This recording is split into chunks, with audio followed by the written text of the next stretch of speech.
ఖైదీ Srikanth payroll రద్దు చేస్తూ AP ప్రభుత్వం ఉత్తర్వులు జారీ చేసింది.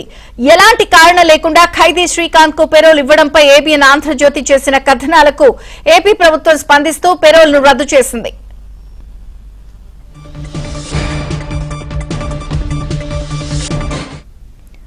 ఖైదీ శ్రీకాంత్ పెరోల్ ను రద్దు చేస్తూ ఏపీ ప్రభుత్వం ఉత్తర్వులు ఇచ్చింది.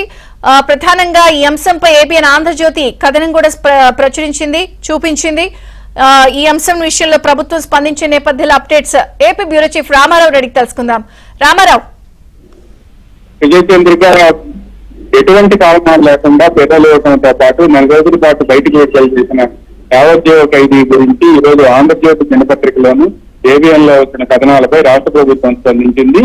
నెల్లూరుకు చెందిన అవిలేటి శ్రీకాంత్ ని అతని పెరోల్ ను రద్దు చేస్తూ కొద్దిసేపటి క్రితం రాష్ట్ర ప్రభుత్వం జీవో జారీ చేసింది.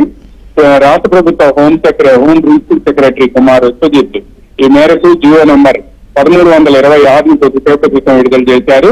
అతనిపై 2 స్టేషన్లో రౌడీ షీట్లు ఉండటంతో పాటు యావజ్జీవ ఖైదీగా కూడా ఉన్నారు. పైగా జైలు నుంచి పారిపోయిన చరిత్ర కూడా అతనికి ఉంది. 2 జిల్లాల ఎస్పీలు కూడా ఇతనికి పెరోల్ ఇచ్చేందుకు నో అని చెప్పినప్పటికీ కూడా, అదేవిధంగా జైలు సూపరింటెండెంట్ కూడా ఇతనికి పెరోల్ ఇచ్చేందుకు నిరాకరించినప్పటికీ కూడా హోంశాఖ జాయింట్ సెక్రటరీ కూడా నో అన్నారు. కానీ 15 రోజుల్లోనే ఈ మొత్తం వ్యవహారం మారిపోయి అతనికి పెరోల్ ఇచ్చి 4 రోజుల పాటు బయట తిరగాలి అని చెప్పి పెరోల్ ఇవ్వడంపై కూడా తీవ్ర అభ్యంతరాలు వ్యక్తమయ్యాయి. దీనిపై ఆంధ్రజ్యోతి ఈ రోజు ప్రధానంగా ఆయన కథనాన్ని ప్రచురించింది.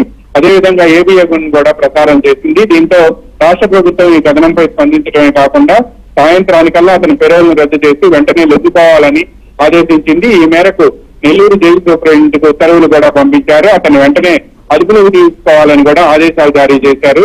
విజయ్ చంద్రిక. థాంక్యూ రామారావు.